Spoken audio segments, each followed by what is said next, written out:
Okay, well, greetings and salutations, test takers. This is Series 7 Guru, aka Dean Tinney, coming to you from my off-grid studio, getting my kicks here on Route 66. You are joining us for our office hour. This is for paid students, people who've actually spent some money with me. If you would like to access that, or if you want our drawing, sometimes I'll give a scholarship. It just depends. The way it works is we just knock out whatever it is people want to talk about. I always like to give the caveat. I know some of you probably missed the last session. If I have somebody who's willing to pay me, then this gets moved pretty quickly, right? So I had a guy who said, "Hey, can you do a shared screen final for $750?" I said, "No, I have a free office hour to do." No, that's not what I said. I said the office hour goes poof. A participant has asked to start AI Companion. I don't know what this is about. And all participants will be able to access topics and content. You can change access permissions in AI Companion. I don't know. Should we go for that? It's kind of scary, this AI thing taking over I the know. world. Who actually did that? Was that you, Dean? That sounds like something Dean would have done. Now I have read.ai, but it shouldn't have triggered. So Oh, that's all right. I'm going to say yes. We'll see what happens. Right? it's Maybe probably you just can it's just knock it another out. note taker. No, no problem. I know that they're now asking me on YouTube if will allow them to use my videos for AI learning purposes. I'm like, part of me goes, well, then, I don't know Yeah, if I should do that, right? Next thing you yeah. It's put like it giving in. up your IP. Why would Yeah, you do that? yeah, yeah. So, all right, let's. I do like Donna's question though, because Oh yeah, well, let's see. I gotta one find it now. That AI thing just took it away. There we yeah go. one thing that gets sort of a little twisted is Yeah. just ever since they changed the T plus. Absolutely, but it's been a long time ago, so I don't know why it still keeps coming up. I understand it under regular way settlement, it's at T plus one, yes. Reg T, we don't like to tell customers, but customers actually get 2 additional days to come up with monies and securities. The reason we're not really forthcoming about that is we don't like you using broker dealer money and securities to settle trades. The customers do get 2 additional days. So if I'm a margin clerk, I can't really bother you until T plus one plus two, that's Reg T. At T plus three, then I can say, hey, where's the money? Where's the securities? And at that point, if you're a customer in good standing, I get you a extension. The extensions are really nice. It looks like the Federal Reserve Board met about your account. And then it gets nasty. Then I give you a mail grant. You flake, where's your money? And then we sell you out or buy you in. And at that point, you have taken a free ride. That means you took a ride you didn't pay for. You use broker dealer monies or securities. By the time I sell you out, there could be a profit. So let's say you buy 1,000 shares at 40, cash account, margin account, doesn't matter in this case. What I mean by that is Reg T is for cash accounts too, and people freak out. I say, hey, margin clerk, I got a cash account. I go, whoa, whoa, whoa. The margin department determines whether monies or securities are due in cash accounts and margin accounts. So, now at that point, by the time I say, oh, maybe it's 50, there's a $10,000 profit. Depending on what test you're taking, let's say 7 or 24. Do I have to give you that $10,000 profit? I do. I do. But then I say, you free rider, you took a free ride, and then we freeze your account. And for 90 days, you have no credit privileges. Cash or money's up front. Freeze doesn't mean you can't trade. I won't trade with you. It just means I'm not going to give you credit. We have very liberal credit privileges. So, I don't know most ways where you can buy 50 grand and we say don't worry about it. Right. So, we're going to do that. Okay. So let's see. Onward and upward here, Donna. Reg T is T plus three is considered like completion. No. Settlement is completion of the trade. T plus one would be considered completion of the trade because the Uniform Practice Code, which standardizes practices within the securities industry, is between broker dealers. This is what nearly put Robinhood under, right? Robinhood had to settle those trades. Their customers got 2 additional days to sell, but Robinhood certainly doesn't. The other side of that trade wants their money. So, our margin accounts subject to the same requirements under regular? They are. All government securities, everything's T plus one now. There's nothing that isn't T plus one in terms of settlement. So, in theory, life should be easier. 3 weeks, Dean says to take the test. What's the best approach? Dean, I don't know where you're presently at, but remember, once you read the book, What I suggest you do is you do your chapter quizzes, unit quizzes. I think, if you're not doing it in order, however you're doing it, make sure you do a unit quiz. I would like you get 75%, somewhere in that neighborhood, before you move on to the next unit chapter quiz. Chapter quiz, 75%, you do not move on. You now do a combined quiz of what you've done previously. So So that'd be one. collective all the way through. Yeah, because what happens is, depending on how long your study effort is, you can start forgetting. You got to bring that caboose up. Like I had a guy tell me he's not testing till February. The danger is that he forgets everything he did in December, right? So you got Right. to keep kind of refreshing. We have a Kaplan QID. Before I go get that Kaplan QID, let me just see what else is here. I Zoom user, whoever you are, I need to know what series exam that is for that Kaplan QID. Is it 7 or 6 or whatever? Hi, Dean. Just wanted to say thanks, Jerome. I loved having you in class. That was a great class. I did, Jerome, get in trouble. Oh, I'm not a Kaplan employee. Did I say, Jerome, Wait, just wait, wait. You your own got in trouble? opinion, Jerome, did you think I said anything untoward in that class? I don't think so. No, I was I don't in think that so class. either. I don't think so either. Apparently, my mic was on during a break, and I was telling a story about buying a Russian naval flask and getting drunk off my ass. And HR at Kaplan, sent me this thing. I guess they monitor, I guess, Jerome. I don't, maybe they got, aye, aye. You put in ass and, it sends up a red flag. Anyway. In the Kaplan class? Yeah, it was a Catholic house. By I the way, was Jerome, I felt like saying I don't want to be like too egotistical, but well, that's really easy. Just don't have me teach classes. I mean, it's it's ice cream money for me. It's not really that meaningful. But Jerome Yeah, I was a was in great. that That was a class great too. class.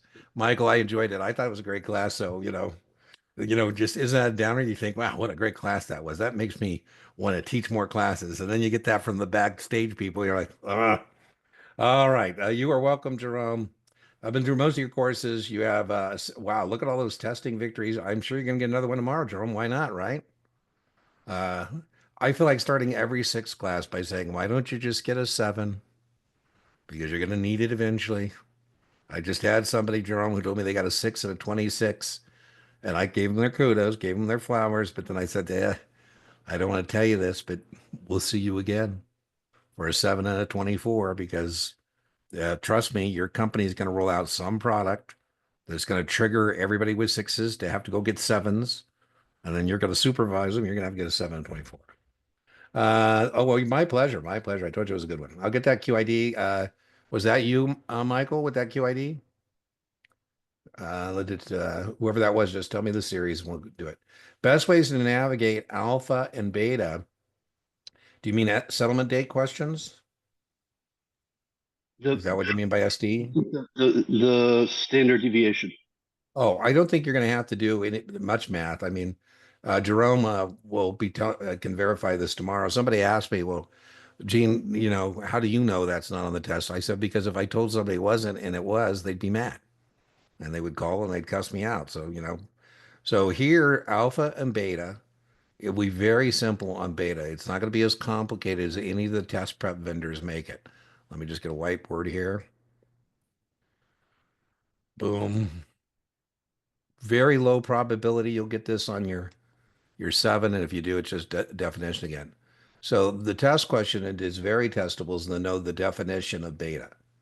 Beta test question is a measurement of a stock or fund's volatility as compared to the market as a whole.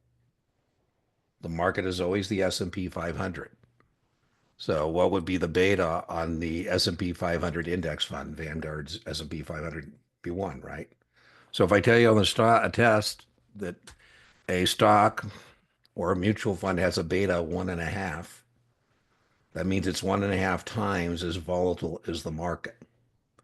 So if I tell you on the test the market return was 10%. Now sometimes, if they want to be clever, they'll give you a stalking horse for market return. What I mean by that stalking horse is they'll say stock A has a beta 1, stock B has a beta of 1.5, stock 1 went up 10%. And then you got to go, oh, okay, well, that means the market return is that, right? Now, what they're going to ask you is what would be your expected return. They're not going to do like test prep vendors where I make you back out the risk-free rate of return, put it back in. We're just going to ask you that the expectation here would be 15%. That's your expected return based on the beta. The principle is that you should be rewarded for willing to be experience that volatility. And then they'll say something like your client got 12%. And so I call you up, Michael, and I say, hey, the market only did 10. We did 12. And he says, well, Dean, you got a lot of guts chatting that up. I go, well, gee, why are you such a Debbie Downer? He said, well, Dean, if the beta's 1.5 and we got 12, we actually underperformed. And I said, well, gee, you're no fun, right? If we got 18%, now I have something to chat up. And this is the test question about alpha. Alpha is the excess return over beta. So here our alpha is 3%. It can be positive or negative, by the way, right? So that we had a -2 alpha here, -3 alpha here, right? Now, there are people very testable who think that alpha does not exist. It's not worth the time and resources to actually, worry about that. And so whether they can articulate that to me or not, what they believe in is the efficient market hypothesis. Under the efficient market hypothesis, there's no such thing as excess returns on the market. Now, it doesn't mean we're not going to make a recommendation to them, right? We're going to recommend an index fund to them, perhaps, right? But that would be the beta. Now, standard deviation, let me go get standard deviation here. Standard deviation is about the variance in a security's returns. It's about the security itself. It's not about the market. It's about the security itself. And let me just go get us a slide here. Boom, boom, boom. The one I always start this discussion with is I've got two players on my bench. I'm a basketball coach. Both of them average 20 and 10, 20 points a game, 10 rebounds. One guy gives me 40 points one night, 20 rebounds that same night, gives me nothing the next night. And then I got another guy gives me 22 points, 8 rebounds, and he gives me, 18 points and 12 rebounds. Both of them average 20 and 10. But the guy who gives me 40 and nothing has a higher standard deviation. It's neither good nor bad. It just is what it is, right? I mean, what I mean by that is, if I'm a basketball coach, some days, some nights I might need 20 and 40 and 20, and, I'm going to call that guy off the bench. The other guy's more reliable. But the assumption is that we should be compensated again for that idea that we're going to be, experiencing greater volatility. Let me just get this slide up.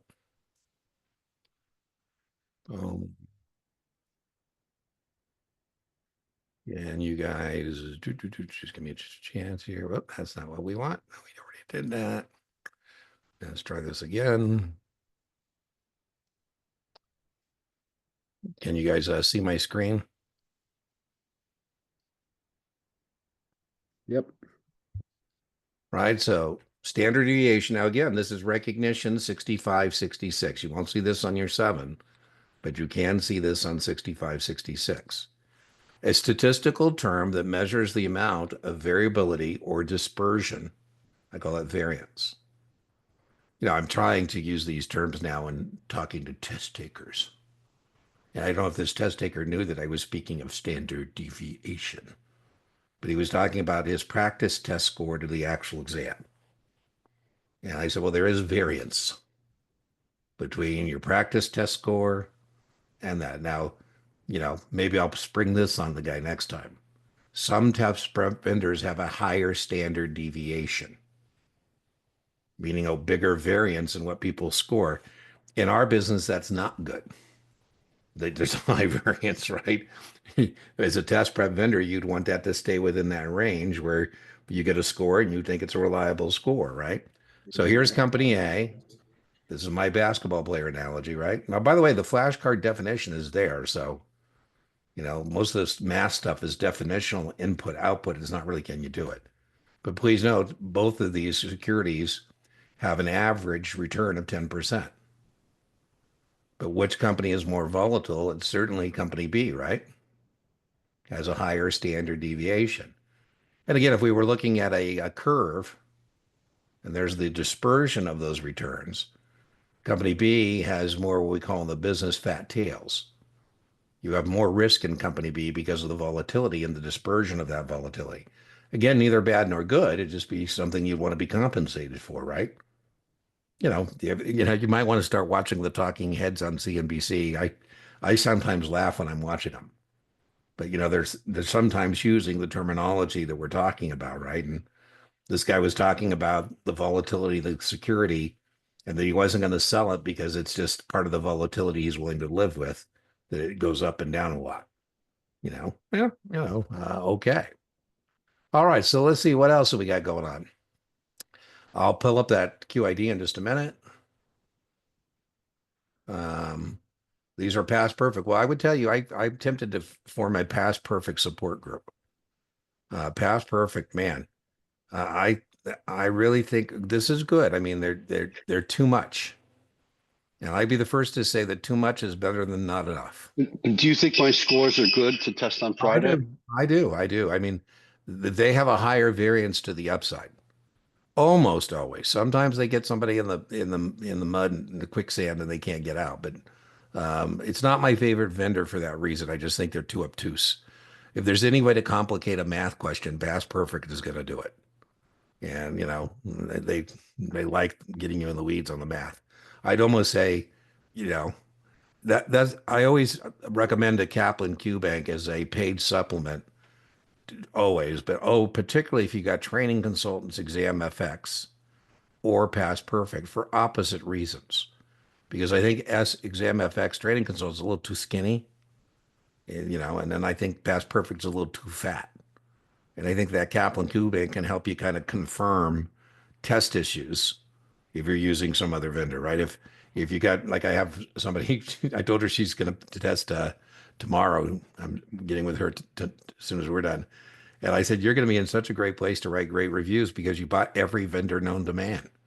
You've been using 5, 6 providers. And so, I wouldn't do that because I think it can cloud your mind. You got all these different voices in your head. And she's concerned because every time she buys a new vendor, she drops on her scores. I said, well, that's to be expected because of the phraseology. Right. So when she passes tomorrow, I've been encouraging her to write her review because she's one of the few people who have done that. Dean, I just think so. can I add to Sure. that I have that similar problem. I have Kaplan Q Bank. I have Achievable. The problem is I'm scoring very high in past perfect, but when I start doing Kaplan Q Bank questions, a lot of they seem to have much more details that cause me to score lower. Well, I that's guess okay. Yeah, you just got to, it is what it is. A Kaplan's guy, it's a Kaplan is organized around each series having a subject matter expert. And Kaplan's subject matter expert for NASA exams is a guy named Chuck Lowenstein, and he really loves this stuff. So, I'll cut him some slack. I'll say he's eccentric in a good way.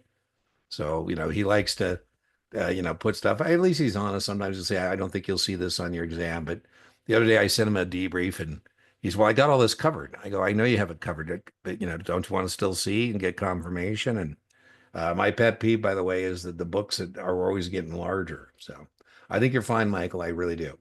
Actual test is easier than I think, Joy. The only exception to this is I do think, or excuse me, Donna, or Michael. Michael's just chatting to Donna. The exception I would make is achievable. I don't think achievable is too easy compared to the actual test. But the other ones, all the vendors are a little tougher.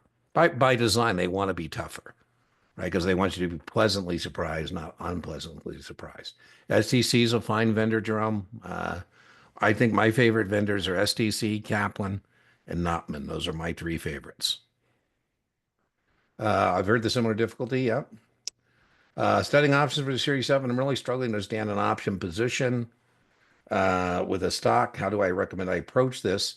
Well, you got to stay focused on the stock. And let me take care of that QID, and then I'll bring up a screen and we'll look at it. All right. So was that, did somebody tell me what QID that was for what series? Noah, what series is that? Was that who's the Zoom user with QID 1558006? Nobody? What happened? We got the gremlins in here. All right, well then we'll just go grab a Must be stock. that AI. Yeah, there you go. There you I go. think somebody dropped off a few minutes. Okay, well, they're lost. Oop. Let me go get us the one that shows up most often in the exams, all exams, 65, maybe two, three option strategies. 66, you've already done your seven, so you should be in pretty good shape. But on SIE, couple option questions on seven is where you get most of your option questions. And the two big ones you get are protective puts, buying a put as insurance on a stock position, and a covered call to generate additional income. Those are the two ones that show up most often as it relates to stock plus options. So let me go find you guys again. Boom. Okay, can you guys see my screen? Yes. So this is a protective put. This is a put that is protecting a stock position. And, I don't know if I should send out negative vibes, but when most people get hung up on this, it's kind of a binary thing you got to do when you're doing options is look at the position and first say, okay, is this a speculator or is this a hedger? So, a lot of times somebody will say, oh, yeah, Dean, I buy a 35 put. It's a choice to sell at 35. I paid 3. My break even's 32. I'm a bear. 35 or higher, I lose my premium. Eh. Not if you have the stock. The stock dominates. So the minute you see this stock position, you got to say, okay, that's what I got to stay focused on is this person owns the stock. People either get the speculative positions and not the hedges or vice versa. If I'm a registered option principal, I say, what is your customer coming to the market to do? The options market. Are they coming to speculate or are they coming to hedge? Hedge means they're coming to lay off risk. And so this is bullish. It doesn't matter what option position we add to this. You can't let the, tail wag the dog. So the minute you see stock, you got to go, okay, the stock dominates. Now, contract specifications don't change.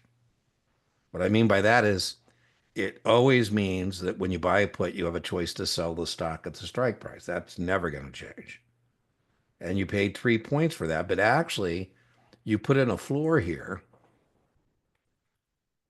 You're protecting that stock position, right? You're buying this as insurance on the stock position. I always say if you can get very good at contract specifications, you're not fumbling around it, that's a choice to sell. That's what that means when you buy a put. And you can track money, you're in pretty good shape. And so now instead of falling down 40 flights of stairs, because if I just had the stock at 40, my loss is $4,000 potentially. But now I'm out 40 for the stock. I'm out 3 points for the protection. So I'm out a total of 43. That's my break even. Whenever you have buy, or sell, you're adding to get the number. So here I'm net out of pocket 43.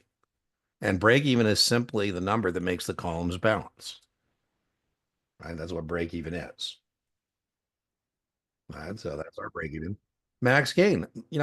Long put protected puts are pretty cool. You still have unlimited gain potential.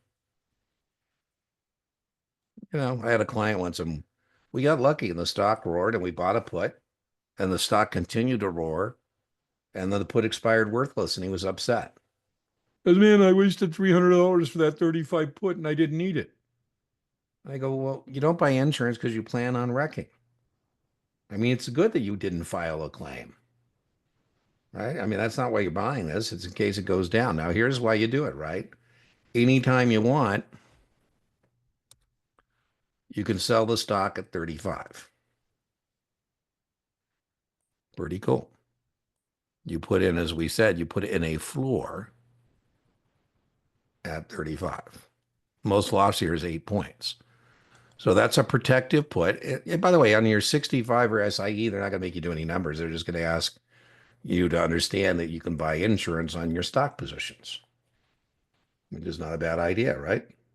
You know, the story I always tell is Mark Cuban. Mark Cuban bought puts on every share of Yahoo he owned. He owned $1 billion position in Yahoo from selling broadcast.com to Yahoo. And he said, you know what? I think I'll buy some insurance. And so he bought some 90 puts. At the time, Yahoo was over $100 a share. In 2010, I'm dating myself, I know, the Yahoo was 20 bucks. My question to you, did Mark sell in 2010? He did sell all his Yahoo stock, every share. Did he sell it in the market at 20?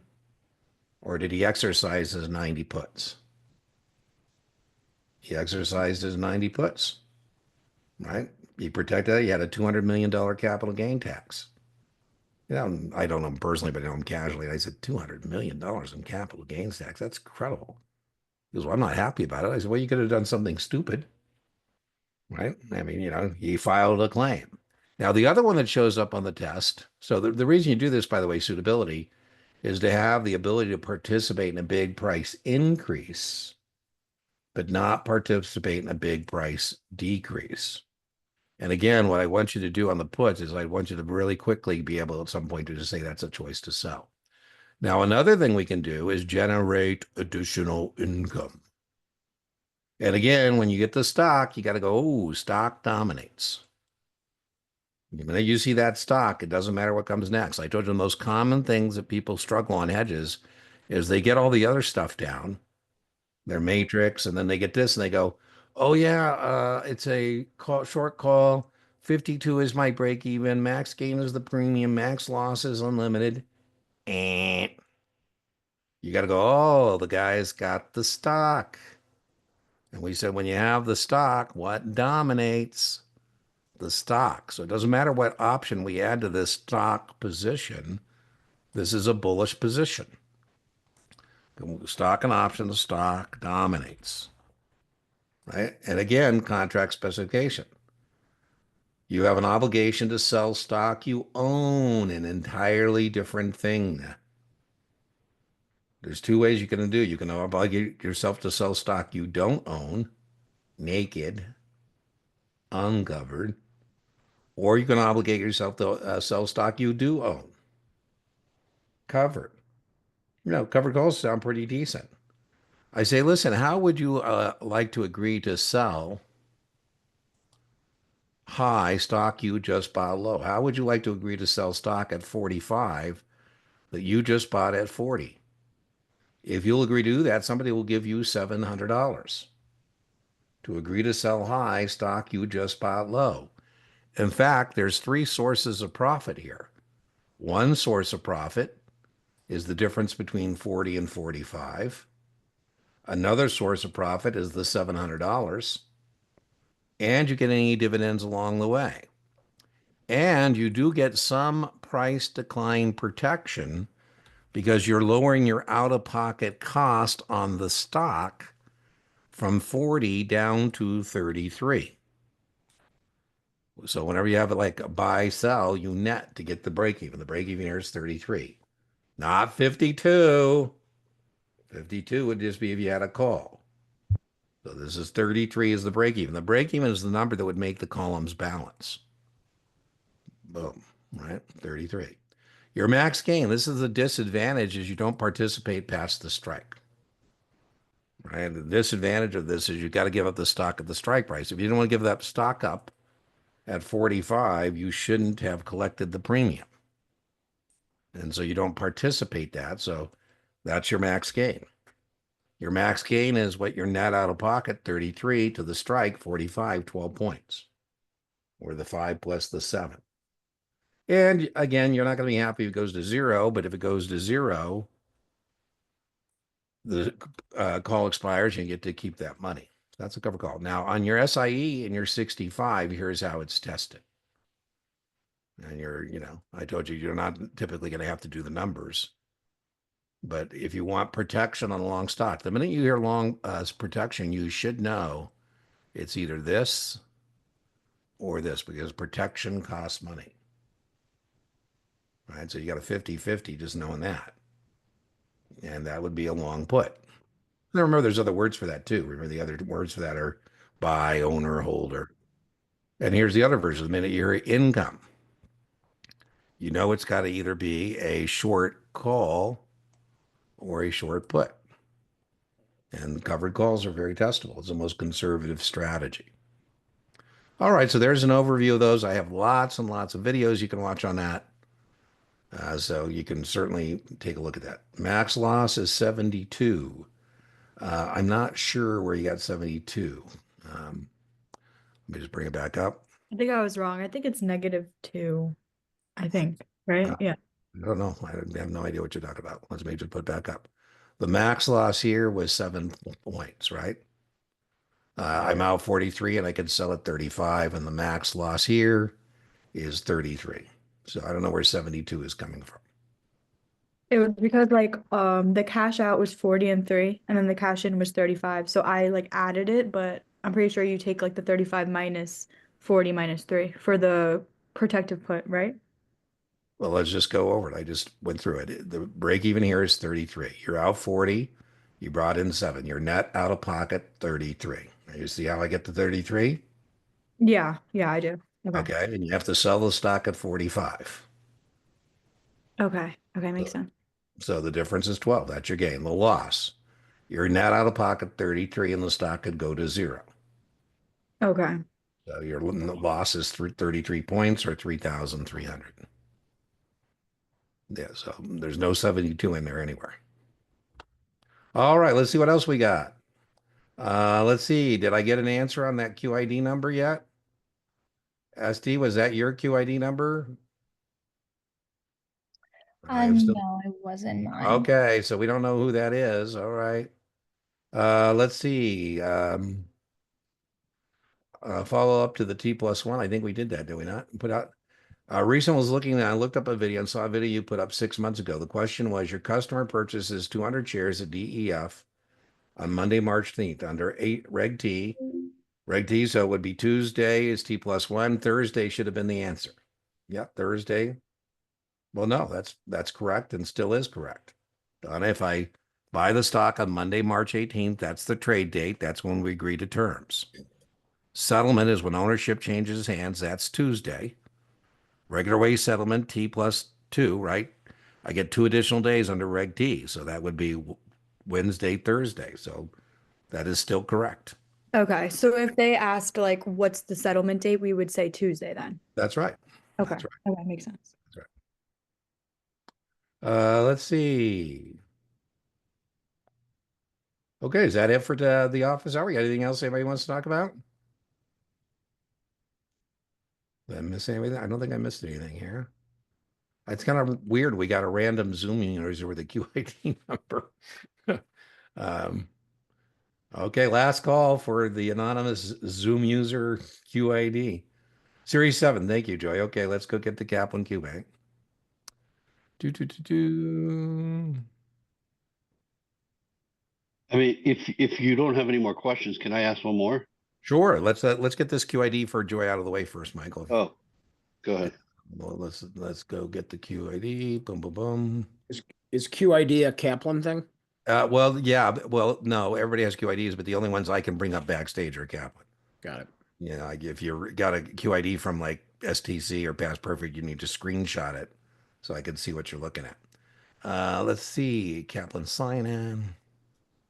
This was from one of one of the tests that I was listening to, and I was Okay, confused on the answer. no worries, no worries. Let's bring it up. It's not the one of the missing Zoom one, though. This is one I Okay. just put in. Oh, no worries, no worries. Let's see here. Let me go find you guys again. Boom. Boom. Can you guys see my dashboard, Kaplan dashboard? Okay, let me get the chat here. Where's our chat? There's our chat. And the number is 156 666. Ooh, sign of the devil. Which of the following DTET option contracts are out of the money? So in the minute can you see my screen? Does everybody see that? Yes, Yeah, I can no, see it. maybe. Yes. Okay, so remember this out of the money in the money relationship does nothing to do with whether you're long or short. It has to do with the relationship of the market price to the strike price. And so I'll get rid of this because it has nothing to do with whether you're long or short. What we're simply looking at is the relationship of the strike price to the market price. Now, what I like to do, what Neil likes to do is not testable, but what I like to do is just put the market price either above or below my strike to make my analysis. And so here it says the stock is 88. And so I'll just put 88 below that put, call up, put down, call up, put down. You know, puts have intrinsic value. Puts are in the money when the market price is down from the strike. That contract has 2 points of intrinsic value. And remember, that means it's not out of the money. By the way, the premium is 4. So 2 points of that 4 is the intrinsic value, and 2 points is the time value. It's kind of like learning a foreign language, right? When you dream your Series 7, I guess that's when you know it. But this is not the correct answer. It's not the correct answer because it says we're looking for a contract that is out of the money. You know, another way we do this is, does it make economic sense? Is it likely somebody wants to sell at 90 when the stock's at 88? The answer is yes. That means the contract has intrinsic value. Here it's at 88. And again, it's the same thing. It doesn't matter whether you're long or short. Doesn't matter. Call up, put down. Is it likely somebody wants to call the stock away at 90 when they can buy it at 88? The answer is no. Why would you exercise a 90 call when you can buy the stock at 88? The 90 call is out of the money. It has nothing to do with whether you're long or short. It's the relationship of the market price to the strike price. So the answer here is 3 and 4. I personally think intrinsic value is a bigger test concept than this, because on the test, they like to say you close out for intrinsic value. By the way, short has nothing to do with it, but right, here's our 2 types of contracts, calls and puts. You can either buy them or sell them, right? And so here is our strike price. It wasn't this question, right? But here's our strike price of 90.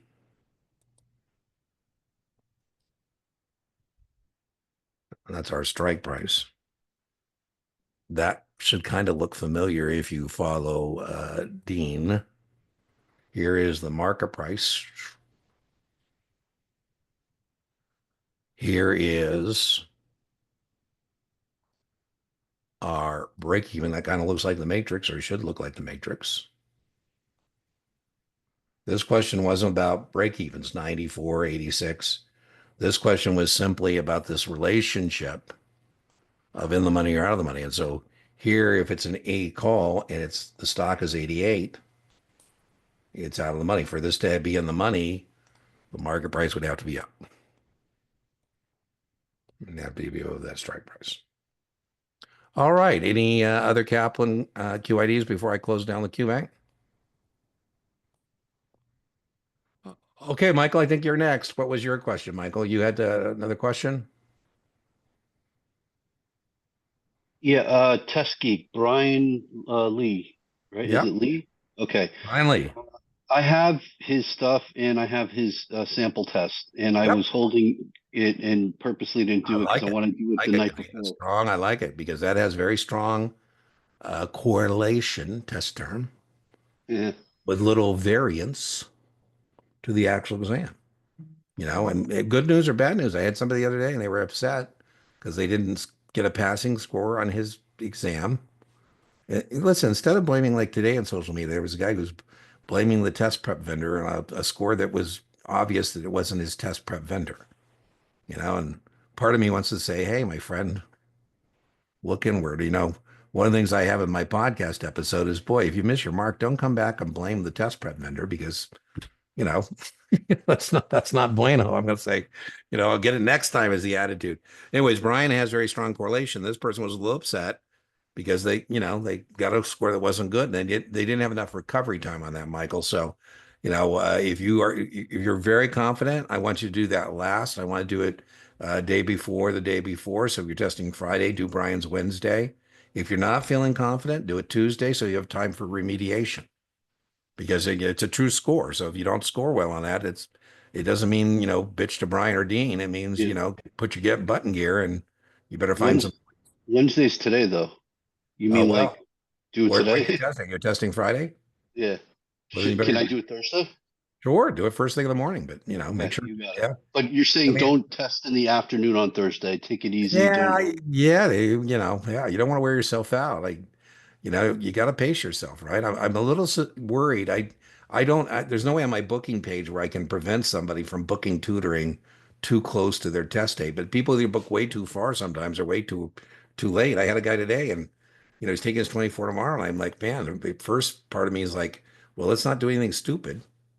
We don't want to go backwards today. And then this young lady I told you I'm seeing next, she's testing tomorrow. And, I'm always nervous about that because, we could go down some rabbit hole and I want her to be bright-eyed and bushy-tailed. And, I don't know about you, but when I'm tired, my reading skills are greatly diminished.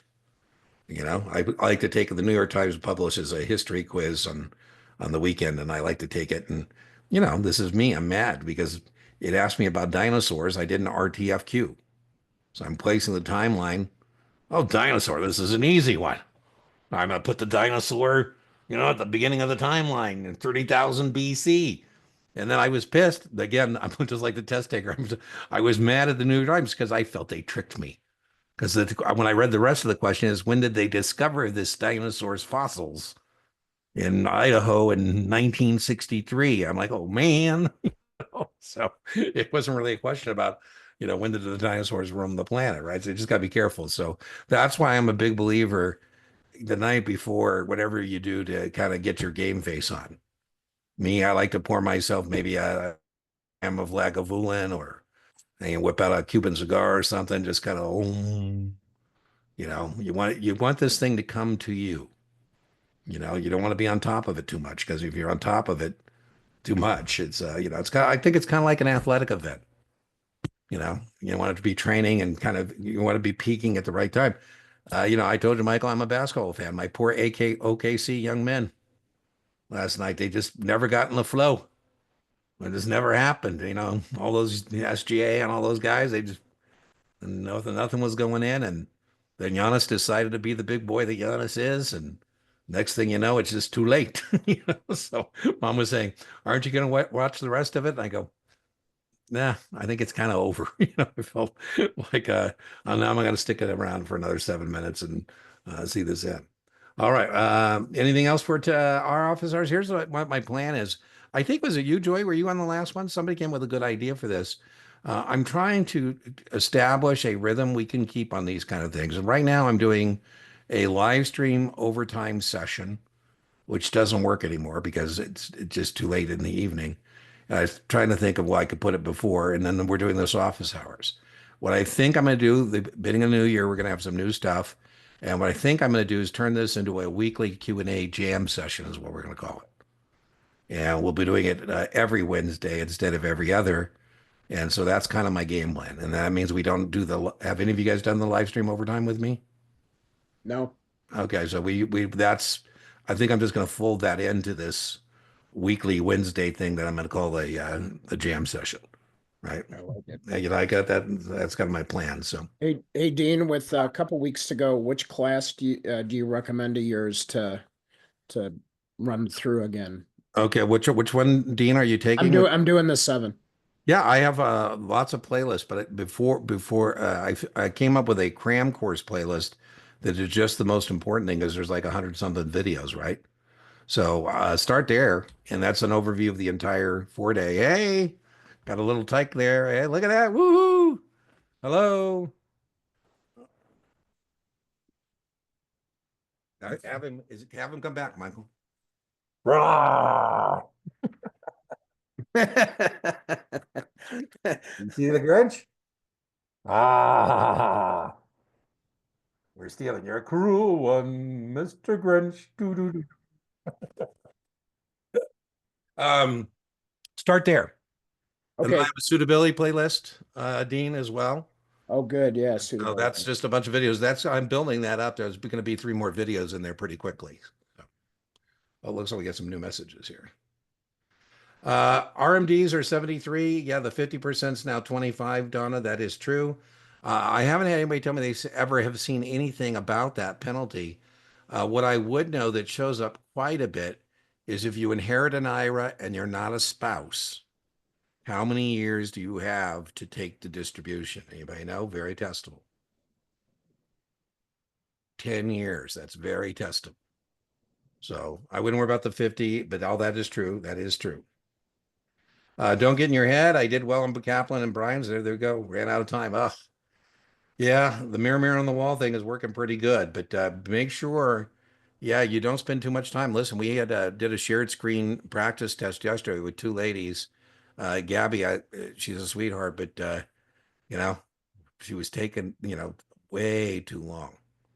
And at some point you just got to guess being a sign of the universe. The reason I was worried about her is not so much because, she's taken too much time, which the reason I think that's worrisome is because then you get exhausted. And it's not only running out of time, it's running out of brain power. Because when people get those high, almost passing scores, I think one of the things is that they get late into that where they're coming down the back nine, they're just running out of energy. And as I said, their reading skills start to diminish and then they start missing questions. Not because they don't know it, they're just running out of faith. So that's the other danger in taking too long on questions on the front end. Because not only do you run out of time on the back end, you should run out of time there. None of the regulators sort people by how quick they think. They're giving you plenty of time. So if you have a time constraint, that does mean you're turning aim and shoot point and click questions into judgment questions that aren't there. What if they meant they don't? You just got to take the question at face value, deal with it. The other thing I'm not a big fan of, again, if it's a time constraint thing, is that basket of questions that you can create where you want to go back and look at them. I'm a big believer, answer it, be done with it. Move on to the next performance opportunity, right? Aim and shoot, point and click is my recommendation. Yeah, 10 years, you got a joy, and that's very testable.